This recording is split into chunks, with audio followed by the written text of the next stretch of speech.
ଯେତେବେଳେ ଆପଣମାନେ ଶିବ ମନ୍ଦିର ଯାଉଛନ୍ତି ପ୍ରଥମେ 3 ଥର ତାଳି ମାରନ୍ତୁ। 3 ଥର ତାଳି ମାରିବା ଦ୍ୱାରା କ'ଣ ଲାଭ ମିଳେ, କାହିଁକି ଏପରି କରିବା ଉଚିତ, ଆସନ୍ତୁ ଜାଣିବା ଏହି ଭିଡ଼ିଓରେ। ନମସ୍କାର, ମୁଁ ମନୋଜ ଦାସ, ସ୍ୱାଗତ ଆପଣମାନଙ୍କୁ ଆଜିକାର ଏହି ଭିଡ଼ିଓରେ। ଆଜିକାର ଏହି ଭିଡ଼ିଓରେ ଆମେ ଜାଣିବା 3 ଥର ତାଳି କାହିଁକି ମାରିବେ ଶିବ ମନ୍ଦିର ଗଲେ। ଦେଖନ୍ତୁ, ଶିବ ମନ୍ଦିର ଗଲେ निहाती भाव में महादेवंकर आशीष और कल्याण आमको प्राप्ति हम।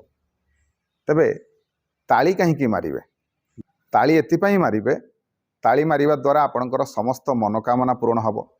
आपण आसीछंती बोली भगवान जानिबे, आपण को आशीर्वाद प्राप्ति हम। आउ घरे आपणकर अन्न वस्त्र केबे भी आपण को ए सबरे अभाव देखा दबनी।